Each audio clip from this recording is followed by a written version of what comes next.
An important issue with video is whether it is streamed or downloaded.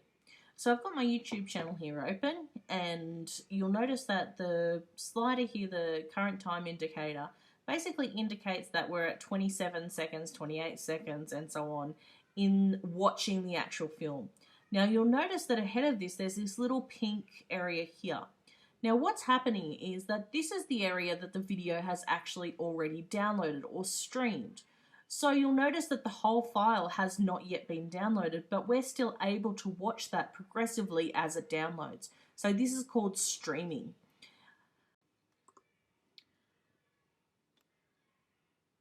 On the other hand, if I download something from iTunes, then you'll notice that what will happen is this is the amount that I've downloaded, and that's my whole movie there.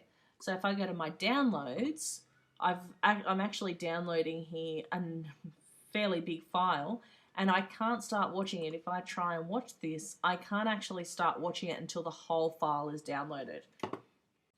When you look at streaming, you have two options: HTTP, which is Hypertext Transfer Protocol, and RTSP, which is Real-Time Streaming Protocol. HTTP was designed basically for any type of media, so text, images, video, audio, and it was the original protocol for transferring files on the web. Basically what happens is, even in HTTP when it's streaming, it downloads sections of the file to your computer before playing. Basically this means that you can't have live broadcasts because you can't be exactly up to the moment with HTTP.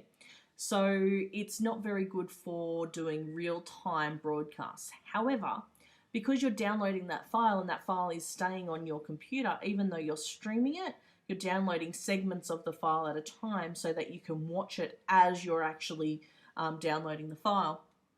It's much better for replay because you can actually, similar to like when you go on YouTube, you can start streaming the file and then go back and replay it if it's streaming too slowly. So replay for HTTP as well as rewind and fast forward is much easier on HTTP. However, RTSP is much better for live broadcasts.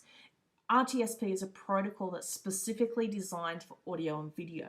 So it's much more efficient in the way that it handles data. Basically what happens is it downloads individual packets, and those packets, it's actually downloading one while it's viewing another and while it's deleting a third. So what happens is it downloads those packets, the viewer views them, and then the computer throws them away as soon as they're viewed. So it's not as good for replaying video, but it's very good for live broadcasts and real-time processing. So if we go back to our YouTube example, you'll notice that the file's streaming ahead of where it's actually playing. And I can flick back and that'll go back to different sections in the file. And it will do that quickly, it doesn't have to restream that. What that means is that as that file's being downloaded, it's actually keeping those little bits and pieces. So this means that YouTube is essentially a HTTP streaming system. However, if you have a look at YouTube on your mobile device, you'll find that it won't do that. It won't allow you to rewind quite so quickly.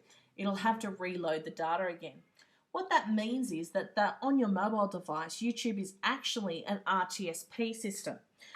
Basically, the reason for that is that if you have a mobile device, you don't want a large amount of data being downloaded and kept on that device because it'll slow down your device. So RTSP in that situation is a much more reasonable protocol.